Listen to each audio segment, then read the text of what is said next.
Salam, bugün size yemek videosu ilə qarşınıza gəlirəm. Toyuq ətindən özbək aşı pişirirəm.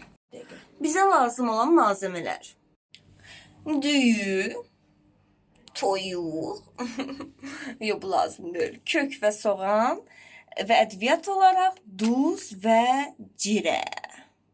Bundan xəbəri olan var, kommentlərdə bildirsinlər. Dostlar, bu da lazımıymış. Peynir, bu yağıymış. Kərə yağı. Koydum. Güya mən pişirəm də.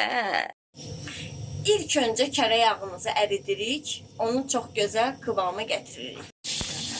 Və biz təsərrüf elədik. Dəriləri tullamadıq. Xırda-xırda doğradıq. Və indi qızararkən həm dərinin yağı çıxacaq, həm də dərilər çox qəşəng qızarıb cız-bız olacaq. Quyruq misali. Yağımız qəşəngdi, ərisin.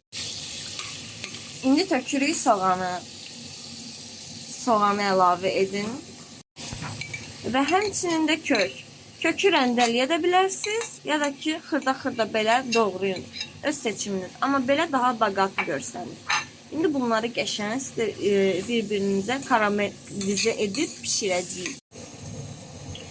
Əslində əti yağ soğanın üstünə töküb qızartmaq lazım idi. Amma bu mənim öz üsulumdur ki, ət yağda qızaranda daha dadlı, kabab kimi daha dadlı olur. Quzu ətini də elə eləyirəm. Əvvəlcə yağda qızardıram, boş yağda, sonra soğanın üstünə tökürəm. Tək qızardıram yəni. Hamısı qızarandan sonra cirəni də tökdüm. Cirə ədviyyatdır, bilməyənlər bilsinlər. Çox gözəl və xeyirli də, araşdırmışam internetdə. İndi də düyünü tökürük üstünə. İndi sonra nə edəcəksən? Su tuz töküp, su töküp koyacağım pişməyə.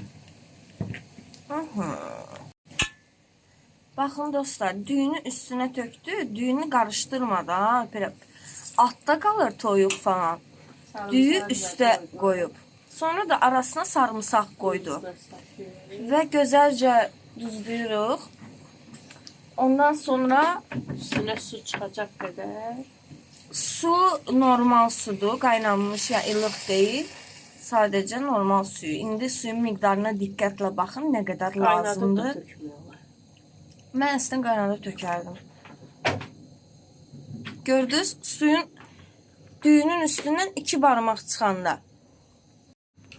Su yavaş-yavaş qaynağa düşür və başlayırıq qarışdırır. Görürsünüz, artıq düyülər su qaynayana qədər suyu canına çəkib şişiblər qəşəng.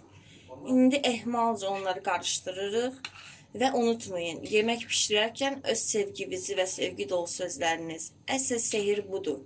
Yeməyinizi pişirərkən xoş əhval-ruhiyyə ilə və xoş sözlərlə pişirin ki, yeyən də xoş olsun. Və bu da nəticə.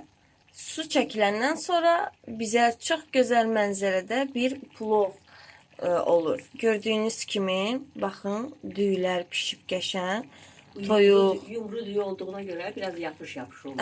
Uzun düyü də daha dəndən olur, amma əslində belə ya qəşəngdir. Bəli, bu düyü qəşəngdir. İndi yeyəcəyik. Siz də əgər videodan bəhrələndinizsə, nuş olsun sizə.